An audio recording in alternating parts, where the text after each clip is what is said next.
I'm standing in front of the entrance to the Tibbals Learning Center here at the Ringling Museum, and this learning center houses the Howard Brothers Circus model, the world's largest miniature circus, and a giant mural titled The Greatest Show on Earth. It has a hands-on interactive, allows visitors of all ages to become center ring stars, and a timeline on the second floor traces circus history from antiquity to today.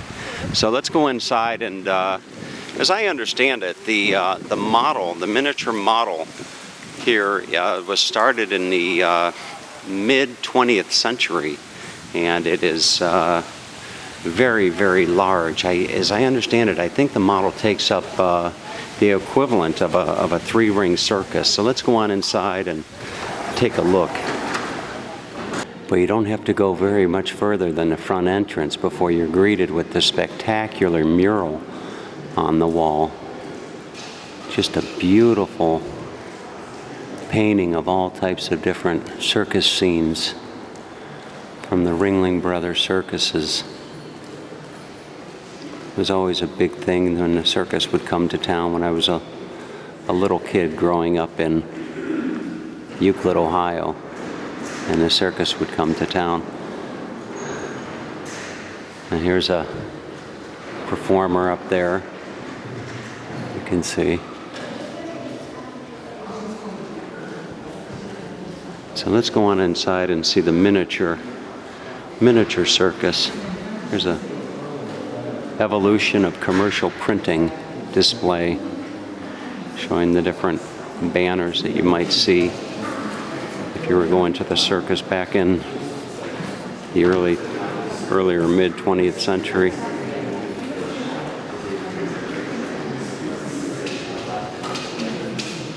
Alright, I found my way into the model circus, and it looks absolutely delightful. I'm just going to kind of walk you through this, beginning with the train here, and I'm going to read as I go through. Ladies and gentlemen, children of all ages, welcome to the one, the only Howard Brothers Circus. Unlike anything you have ever seen, this 3,800 square foot model depicts the American tented circus in its golden age from 1919 to 1938. More than 13,000 people could enjoy a performance under the big top. The circus traveled with over 1,300 workers and performers, 800 animals, and all of the equipment needed to put on a performance.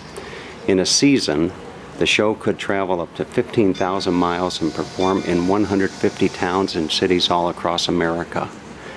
Fewer than 20 of these dates were for more than a single day. The logistics of moving such a large organization is overwhelming, and yet the circus did it and still does it. Logistically, complex inspired Howard Tibbals to create the most accurate replica of the colossal canvas city, modeled after the Ringling Brothers and Barnum Bailey Circus. The Howard Brothers Circus shows life on any typical circus day. Every aspect of the circus is modeled with complete accuracy based on the historic photographs and measurements from existing equipment. Boy, that was a mouthful. So here is the train that would bring the circus to town. Circus comes to town. The circus day began before most people got out of bed. By 3 a.m., the first of the four sections of a massive circus train arrived in town. Called the Flying Squadron. This section carried the equipment and men to lay out the circus lot and set up the cooking tents. The circus train, the second section of the train, carried the concession wagons for the midway, as well as the canvas. I think the midway is the tent, as well as the canvas and poles for most of the tents, including the big top. The third section hauled all the wardrobe, seating hardware, and props to be placed inside of the tents. Circus train. After the lot was prepared, the final section of the train brought the performers, horses, elephants to town. Within a few hours of their arrival, doors opened for the day's first performance. In 1928, the Ringling Show traveled on 100 rail cars composed of 46 flat cars, 27 stock cars, 22 coaches, 3 advertising cars, a dining car, and John Ringling's private car. Look at that.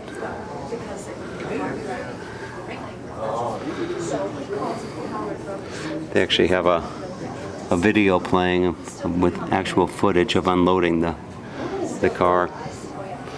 And here is the train depot. You can see a lot of attention to detail. on this model. I'll zoom in a little bit, give you a nice closer view. Little children playing with a dog and all the cars. Moving on to the circus lot, each wagon was pulled from the railroad yard to the show's home for the day, the circus lot. They were carefully positioned on the lot to make working as efficient as possible. The wagons carried all of the equipment, furnishings, wardrobe, and props for the show. Here's the cookhouse supplies. Food supplies were ordered in advance of the show's arrival and were delivered to the lot early the day of the show. You got more footage there of them cooking up the pancakes for the day.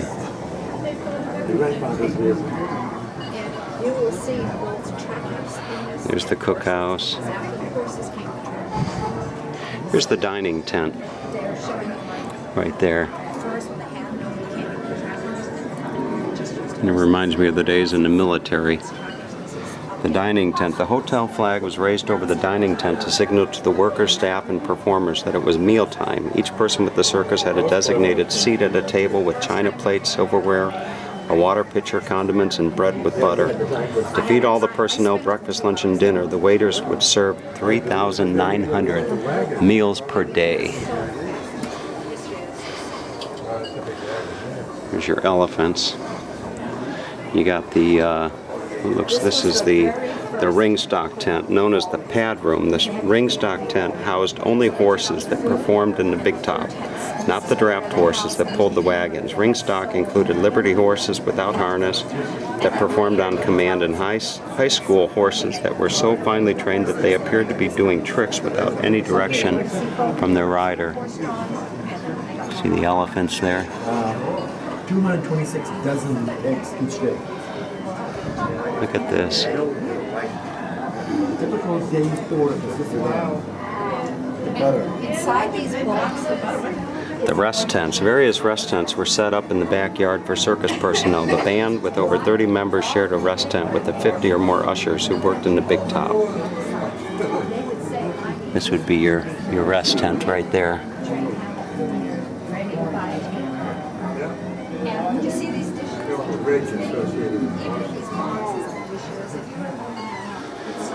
Spec performers, elaborate floats and fantastically costumed animals and performers lined up in the backyard to enter the big top for the spectacle display, usually the opening feature of the show. The spec included as many people and animals as the director could costume, parading around the track in the big top. The beautiful costumes, exotic characters, and incredible floats hinted at the excitement to come in the performances.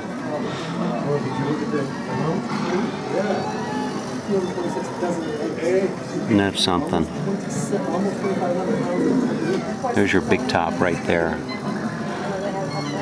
Look at that. There's all the performers getting ready to go in.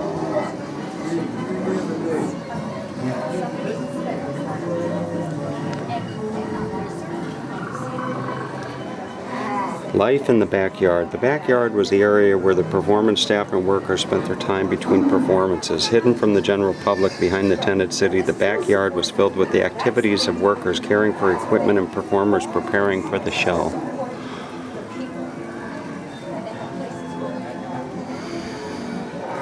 The greatest show on earth. So you're looking at the backyard right here.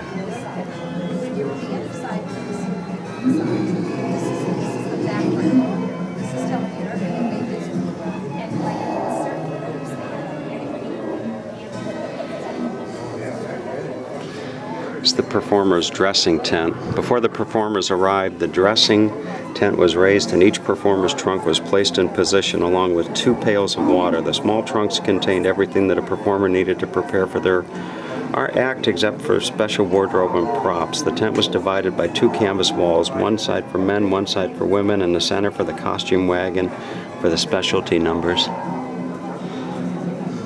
You can see a clown getting ready there in the video.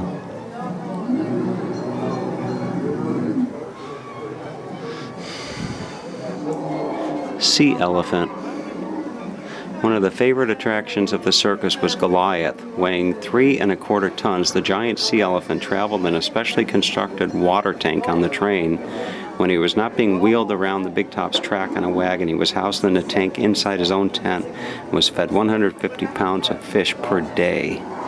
So there's the, there he is right there, the big sea elephant there. Look at that.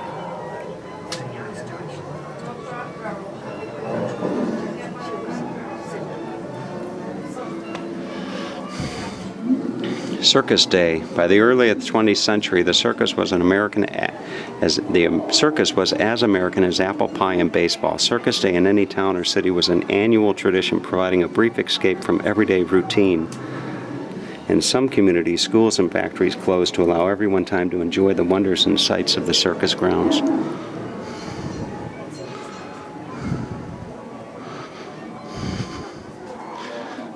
Really is a beautiful display.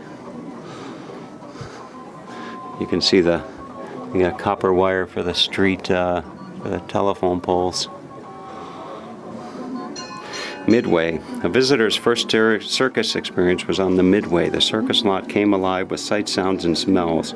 There were concessionaires hawking their goods, ticket sellers crying, "Step right up," and the Calopio whistling away at the entrance to the slideshow. Concessions. The front lot was filled with concessions of every type imaginable. Brightly colored pennants and dolls were sold as souvenirs, and live lizards were hawked as fashionable pets to wear on your sleeve. Look at this. I'd imagine my mom watching this up in Cleveland, Ohio. This is probably bringing back a lot of memories for her. Growing up in the Cleveland area, we had a large family, 10 children, and the circus would be something that we would commonly go to as a family.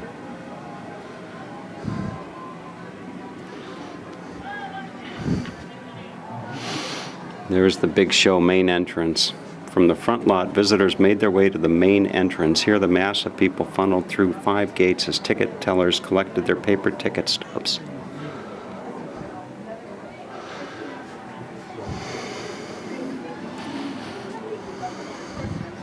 Look at this. Menagerie. For many Americans, the circus was the first place they saw animals from other continents. Along with the expected elephants, lions, and zebras, visitors found hippopotami, giraffes, and even polar bears.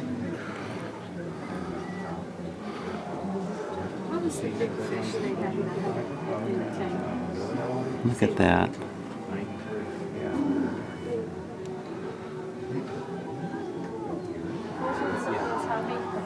There's all the elephants in the background there. You can almost smell the manure. I don't know if they actually have manure anywhere on the ground. I wonder if there's a pile of manure somewhere outside the back of one of these tents. I mean, if they're going to be accurate, they got to include the manure. This is the animal food prep tent. These are all the pegs. And here is the big top.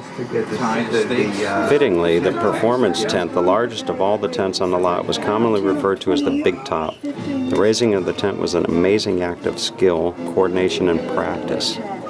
In less than 4 hours, the 6 center poles, 74 quarter poles, 122 sidewall poles, 550 stakes, and 26,000 yards of canvas became the big top, the centerpiece of the circus lot. Look at that. And you know who loves circus? Europeans. Alright, so we've arrived to the big top, and as you can see, the model really pays a lot of attention to detail of everything that's going on in the big top here. Just a really, really detailed look at the greatest show on earth. You got trapeze artist, I'm sure.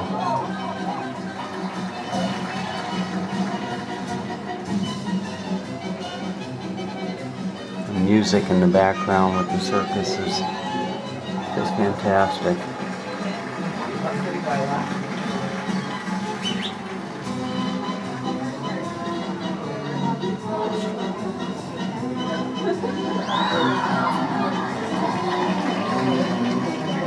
It's a man on stilts.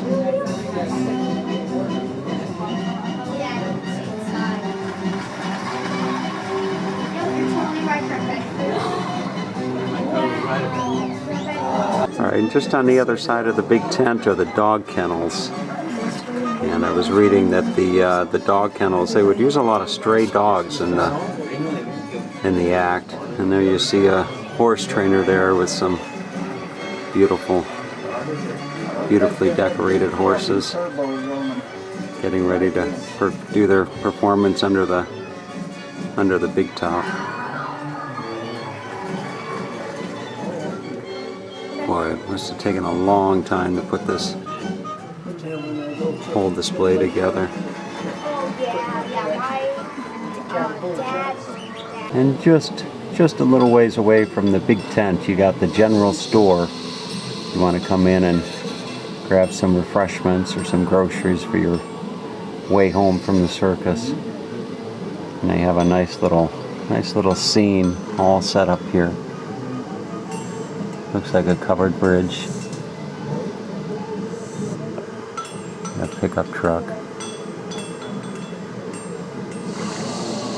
And I made my way over to the other side of the train station here. I just noticed that the station sign says Knoxville on it. So I'm assuming that this would be Knoxville, Tennessee. Give you a nice close-up of some of the cars there. Come back around.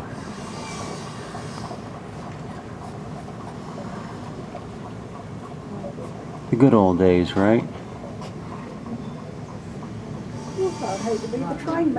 Alright, let's continue on. Alright, I found my way up to the second floor, and all along the perimeter of the second floor is this beautiful display of these various miniature scenes that you might see coming into the big top. A lot of these go back to 1905, 1906. So I'm just gonna kind of walk through and give you a nice look at this as best I can. There's a Roman man on a chariot with some lions. Still no sightings of manure. I always remember seeing manure all around the circus when I was a little kid. Look at that.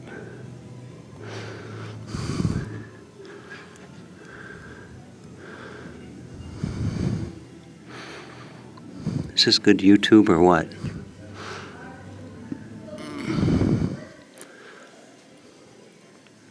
Look at that.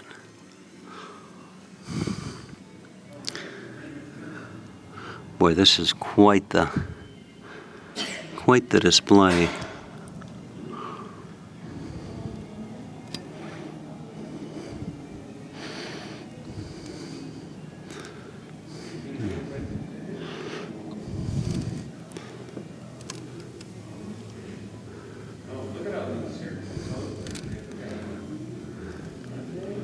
$1888.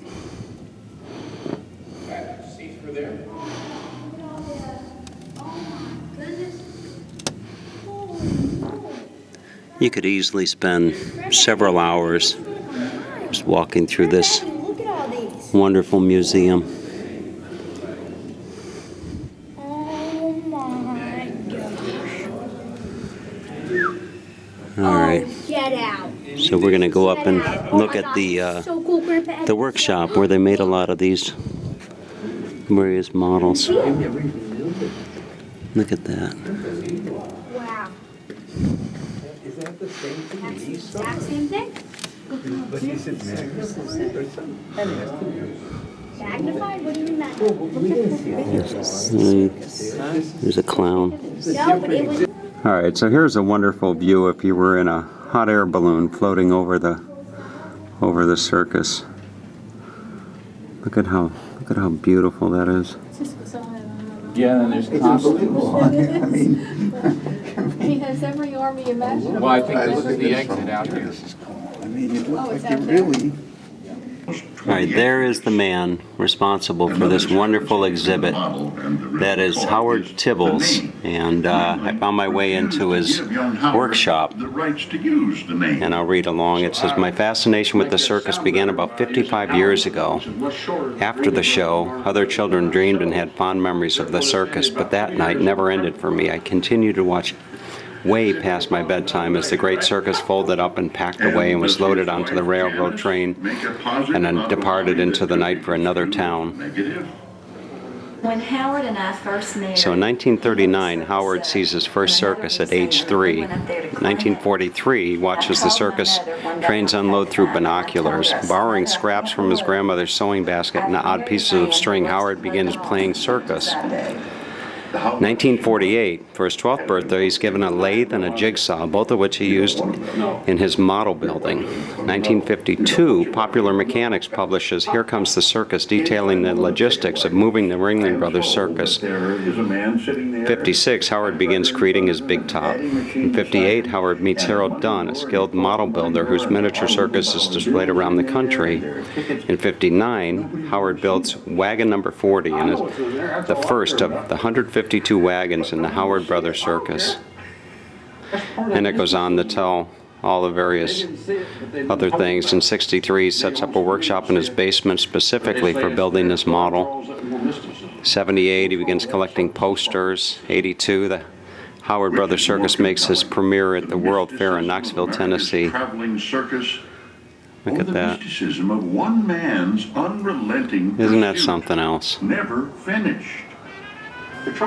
All right, so I hope you enjoyed the tour of the Howard Tibbals, the Howard Brothers Circus. Ladies and gentlemen, children of all ages, step right up to the Howard Brothers Circus. You really have to see it to believe it.